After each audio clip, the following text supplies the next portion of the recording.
뉴욕 증시 A to G 조영 기자와 함께 이야기 나눠보겠습니다. 네, 어서 오세요. 안녕하세요. 네, 안녕하세요. 오늘 저희가 이야기 나눠볼 기업 어디인가요?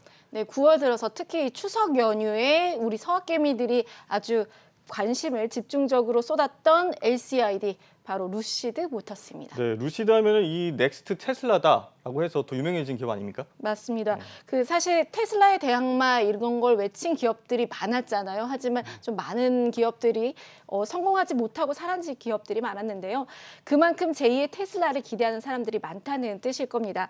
이 루시드는 테슬라의 모델 S의 개발 책임자였던 피터 롤린슨이 최고 경영자이기도 하고, 이 외에도 경영진과 개발자 중에 절반 가까이가 테슬라 출신이어서 테슬라와 비교도 많이 되고 분석이나 리포트, 기사도 많이 나오고 있습니다.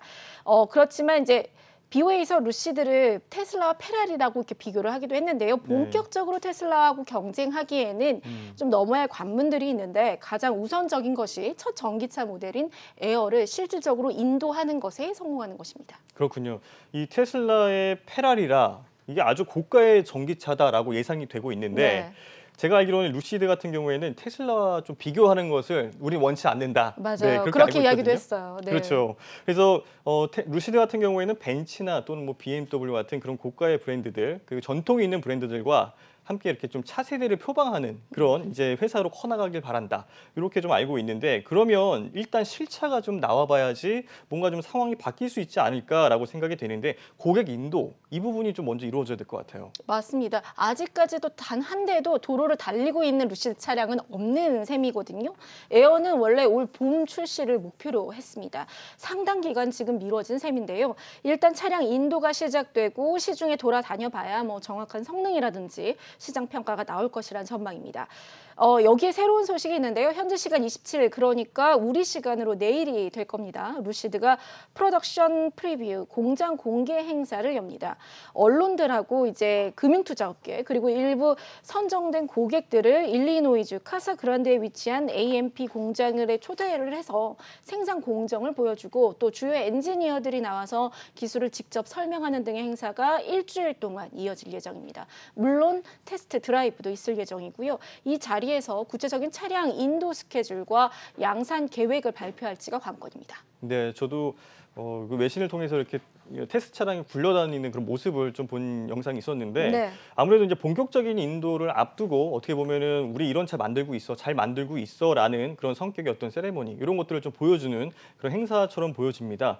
그러면 시장에서는 과연 언제쯤 이게 양산 차량을 만나볼 수 있을지 그것도 궁금할 것 같아요. 사실 저희가 기대했던 것은 상장 당시에 어떤 CEO가 좀 이야기를 하지 않을까 했었는데, 그 당시에는 이제 구체적인 일정을 얘기하지 못했거든요. 그래서 이번에 프로덕션 프리뷰에서 구체적인 첫 인도 시기와 그리고 양산 연내에 어느 정도 생산을 할 수 있는지 그 대수를 공개하지 않을까라는 기대가 높습니다. 그리고 사실상 임박했다는 것이 업계의 중론이고요. 사실 이제 대량 생산 경험이 없는 신생 기업에게 양산은 어떻게 보면 좀 굉장히 어려운 일일 수 있습니다. 그래서 시장에서는 당장 뭐 10월부터는 인도가 시작이 돼야 연내에 대량 생산으로 갈 수 있는 길이 열리지 않을까라고 전망을 하고 있습니다. 일단 가지고 있는 목표는 올 연말까지 500여 대, 그리고 내년에는 2만 대, 이후에서 연간 생산량을 최대 5만 대까지 늘릴 것으로 예상되고 있고요. 현재 공장 증설이 진행되고 있습니다. 4단계 공장 증설이 완료되면 2028년까지 40만 대로 확대하겠다는 것이 회사의 목표입니다.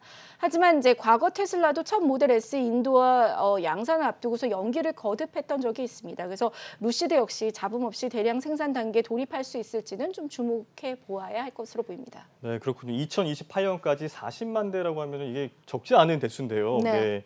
자, 근데 요즘에 이제 반도체 품귀 현상 이 부분도 좀 저희가 짚고 넘어가야 될 것 같습니다. 그래서 이 부분에 대한 어떤 영향을 받지 않을지 이것도 좀 궁금하고요. 루시드 에어, 이 에어에 대한 부분도 좀 저희가 살펴봐야 될 것 같아요. 처음으로 출시될 차량이죠. 주행 가는 거리가 전기차 중에서는 가장 긴 거리를 기록을 했다고 합니다. 맞습니다.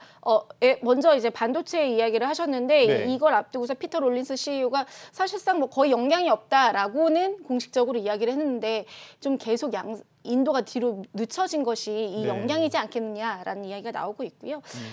그리고 이제 주행 거리를 볼까요? 에어드림 같은 경우는 까다롭기로 유명한 이 미국 EPA 기준으로 한 번 완충 시 주행 거리가 830km대를 공식 평가받았습니다. 이는 테슬라의 모델 S 롱 레인지보다 약 100마일, 그러니까 160km 정도 더 달릴 수 있는 것인데요.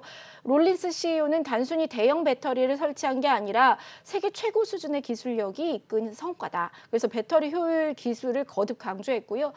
삼성 SDI가 이 루시드의 차세대 배터리를 공급하는 것으로 알려져서 좀 주목을 받기도 했습니다. 차량을 보시면 모터 역시 기존보다 훨씬 작습니다. 덕분에 실내는 더 넓게 쓸 수 있고 이 듀얼 전기 모터가 최대 1080의 마력을 발휘해서 제로백이 2.5초에 불과하다고 합니다.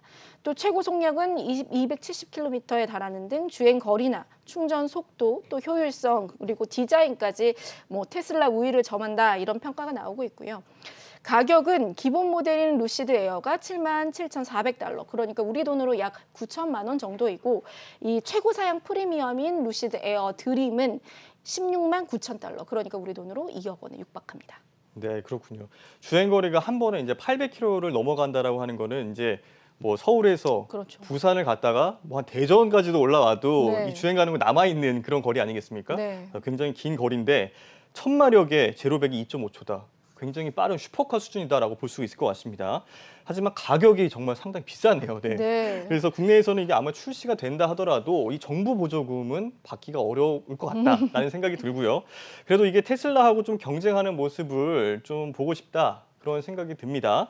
업계에서는 어떻게 좀 평가를 하고 있습니까? 그러니까 뭐 루시드가 수많은 전기차 스타트업 중에 가장 유망주다 이런 데에는 의견을 같이 하고 있습니다. 하지만 테슬라의 진짜 대항마로 거듭나려면 일단 모델의 다각화도 필요하고 대중화도 필요하다는 것이 평가고요. 또 루시드는 오늘 2023년을 목표로 순수 전기 SUV인 그래비티 개발도 진행 중입니다. 이것 외에도 좀 더 좀 저렴하고 대중적인 모델이 나와서 판매량 자체가 좀 높아져야 한다라는 어떤 분석도 나오고 있습니다.